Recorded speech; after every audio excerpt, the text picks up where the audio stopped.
wabarakatuh.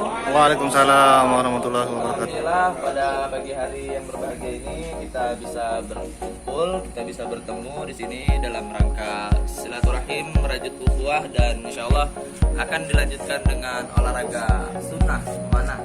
Teman-teman yang berahmati Allah Subhanahu Wa Taala, tidak lupa juga kita kirimkan salat kepada baginda Muhammad SAW dan Muhammad. Insya Allah pada pagi hari yang berbahagia ini kita akan awali olahraga memanah kita dengan ucapan basmalah. Bismillahirrahmanirrahim. Kita berharap semoga pertemuan ini dari Allah Subhanahu Wa Taala. Amin. Dan insya Allah setelah ini kita akan belajar sedikit adab-adab dalam memanah, memanah dalam Islam. Kemudian yang kedua kita akan belajar teknik dasar dalam memainkan peralatan panah ini, di mana ada beberapa perbedaan nantinya antara panah tradisional ini dengan panah-panah modern yang biasa kita lihat di kompetisi-kompetisi resmi nasional maupun internasional. Yang pertama, kita akan bicara tentang adab-adab memanah, di mana dalam tradisi memanah Islam itu ada beberapa hal yang perlu diperhatikan, sebagaimana ketika kita mengambil ilmu yang lain dari Islam, itu ada namanya ilmu adab yang diutamakan. Begitu juga di panah tradisional kita juga mengedepankan hal yang sama. Jadi adab itu jauh lebih penting, kita tahu kan, bukan jauh lebih penting, didahulukan daripada ilmu itu sendiri, inti ilmunya itu sendiri, karena keberkahan ilmu itu terletak pada adab salah satunya. Jadi teman-teman sekalian dirahmati Allah Subhanahu Wa Taala, dalam panahan Islam kita mengenal istilah sanad, rentetan ilmu yang diwariskan dari sahabat Nabi, bahkan dari Nabi Shallallahu Alaihi Wasallam hingga sampai hari ini.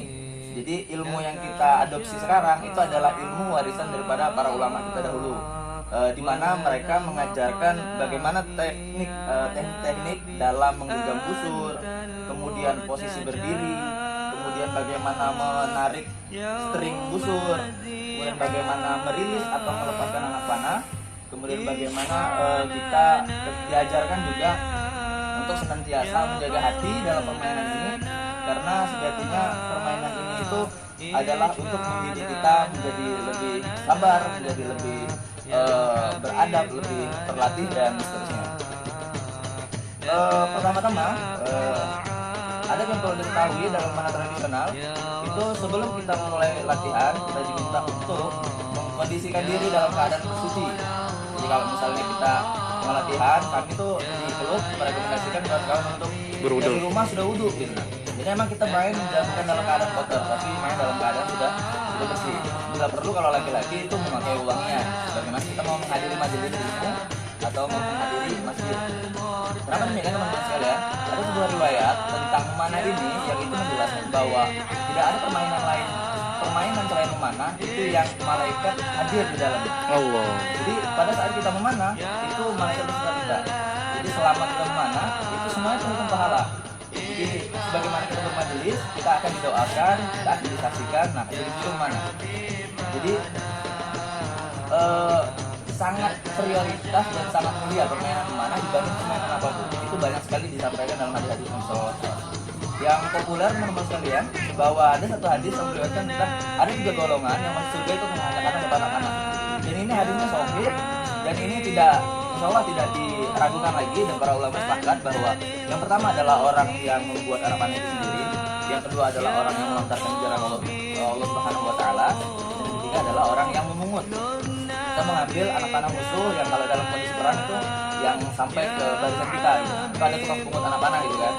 3 orang itulah yang kemudian masuk surga karena satu anak panah. Kita berharap di sini walaupun kondisi kita bukan kondisi perang, tujuan daripada kita memanah itu salah satunya adalah melestarikan lagi. Jadi jangan sampai ilmu yang sudah diwariskan, bahkan sampai hari ini masih banyak pemegang sanadnya. Di Indonesia ada satu. Di Indonesia itu pemegang sanad tertinggi mana ini ada satu di Keburu. Itu namanya Habib Qori Afrizan Al-Feret. Beliau itu konsen memang mempelajari ilmu memanah, menjaga teknik-tekniknya, dan juga beliau menulis beberapa buku tentang memanah yang itu jadi panduan memanah bagi kawan-kawan di Indonesia maupun di luar Indonesia. Nah, maka teman-teman sekalian, penting bagi kita untuk kemudian menjadi kesadaran baru lah itu kan, bahwa sebenarnya bukan karena kita ingin kembali ke zaman batu atau ke zaman dimana ini digunakan gitu, tapi lebih ke bagaimana ini tidak mati. Karena kita harus perhatikan juga sabda Nabi Shallallahu Alaihi Wasallam tentang nanti akan ada masanya gitu, ini akan digunakan kembali gitu ya. Dan itu tidak mungkin bisa kita hindari, pasti akan terjadi gitu ya. Karena kelebihan dari orang beriman adalah meyakini, bukan cuma sekedar yakin, tapi juga di situ ada keyakinan penuh gitu bahwa akan disambut Diamalkan. ya.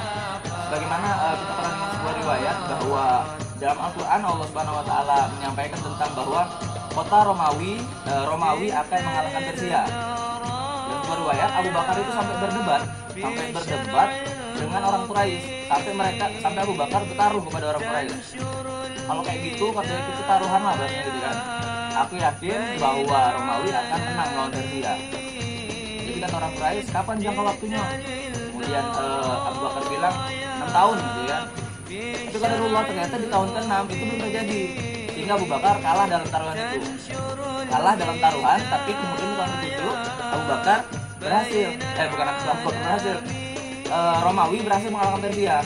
Ternyata ada sebuah kalimat yang itu salah ditafsirkan oleh Abu Bakar. Penafsirannya rupanya bukan 6 tahun, melainkan jangka 1 sampai 9 tahun. Masya Allah, jadi dari ayat itu kemudian orang-orang berbondong-bondong masuk Islam, karena kemudian ayat itu ternyata terbukti setelah 7 tahun. Jadi Masya Allah, bagaimana juga kita tahu banyak riwayat yang lain. Selanjutnya, selain tadi kita dalam keadaan bersuci, kita juga nanti akan mengawali pada umumnya setiap aktivitas kita selalu diawali dengan doa, baik untuk mencapai semalam adalah kekuatan. Jadi bagaimana anak panah ini bisa menembus dengan kuat ke targetnya. Bahasa lainnya itu mematikan. Jadi kalau misalnya kita nembak, baru gini gitu.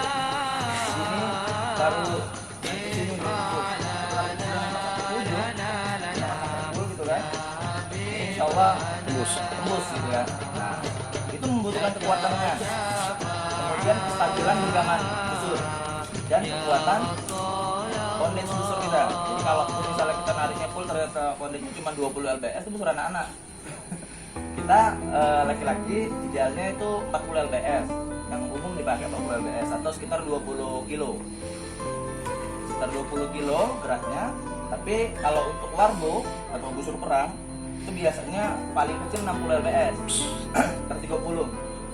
Nah, kalau dulu para sahabat itu rata-rata kalau berdasarkan manuskrip sejarahnya itu sekitar 100 lbs paling kecil. Karena memang postur badan mereka kan besar, tinggi gitu kan. Dan memang aktivitas hariannya olahraga kayak gitu, olahraga berat kan. Kayak gitu. Selanjutnya teman-teman sekalian, setelah nanti kita belajar adab dulu, jadi kita juga menguatan, itu dibutuhkan. Jadi ada kondisi-kondisi yang kita harus sangat cepat jika kita ada di lapangan ya. Tapi kalau misalnya kita latihan biasa, ya santai lah, ada buru-buru. Kecepatan, yang kedua, yang ketiga ketepatan, yang keempat keselamatan. Keselamatan itu menyangkut nanti kita perhatikan target kita dipasang di mana. Di belakangnya dia pastikan tidak ada orang lalu lalang. Kemudian sebisa mungkin diberi peredam kalau misalnya ada tembok atau kayu. Peredam itu fungsinya untuk meminimalisir patah anak panah. Kemudian bagaimana sering tubuh kita, bagaimana kondisi fisik tubuh kita itu perlu diperhatikan. Anak panah kita sebelum kita main ini, sebelum kita pakai harus kita pastikan dulu nggak ada yang retak atau cowal atau patah, karena itu beresiko. Kita juga gunakan safety pelindung untuk menjaga, karena nanti kita nembak ini nggak terus. Jadi kalau nggak pakai pelindung lama-lama lecet. Karena idealnya itu sekali latihan 100 tembakan. Ada duetnya 100 tembakan. 100 tembakan bagi latihan. Kemudian ini bagian ini nih bagian yang rentan kapalan. Karena nanti kita nembaknya menggunakan jempol, istilahnya teknik bro. Teknik bro itu cuma mengandalkan jempol, nariknya kayak gini. Kita tulis kayak gini. Kalau punya kuda dia dibutuhkan ujian. Kalau seandainya feeder itu kan bisa pakai di kiri kan. Feeder ini kita makanya harus pakai teknik bro. Walaupun ada sebagian yang dari Dialah Allah Subhanahu orang wa taala yang orang telah barat menciptakan biasanya ada juga seluruh yang kiri. suasana Cina kemarin yang gitu kejayaan. viral itu kiri. Dialah Allah yang telah memuliakan dan menghinakan. Dan Allah mereka berkuasa tekniknya memuliakan itu orang ada di biasa tanpa menjadikan dia raja. Dan Allah pun kuasa Bukan. menghinakan raja-raja tanpa mengambil kekayaannya. Everything in the hand of Allah. Apa Sudah saja itu Allah sudah kehendaki perkiraan udah pas ya di sini. Ya. Dari keker lagi ya. Dia latihannya kayak gini kalau orang ranger. Arab akhir yang indah, akhir yang Memang menarik. Model mesinnya juga rupanya lebih panjang.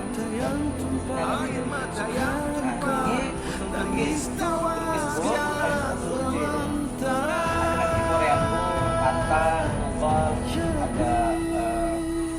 ada Assyrian, ada jenisnya Mesir, ada unsur Arab dan banyak sekali. Turkis itu termasuk unsur Arab. Ini itu yang banyak direkomendasikan oleh para ulama. Sip. tiadalah tempat diri ini Karena juga atau menggunakan saja nanti ada yang padamu memperhatikan tambahan ada juga yang kiri senjata, ada juga yang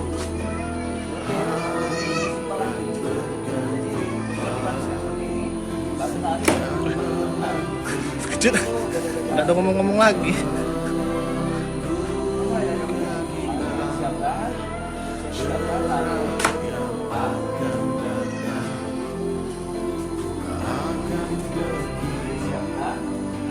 Sampai full lepas. Nanti kalau misalnya lepasnya nggak berani belum narik ke belakang, lepasnya dilepasin aja ini, begitu aja, dilepasin lah, ya kan? Nah, itu.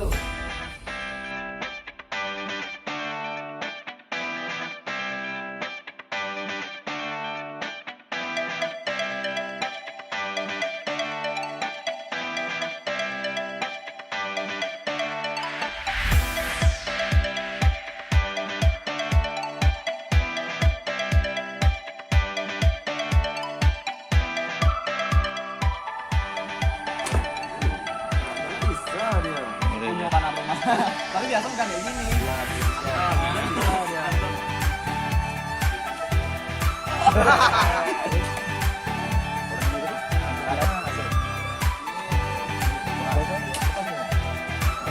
Aduh.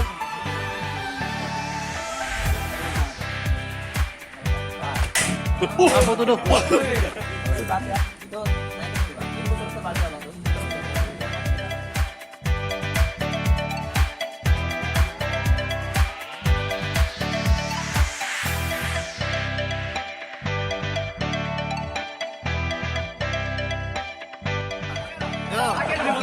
Lepas.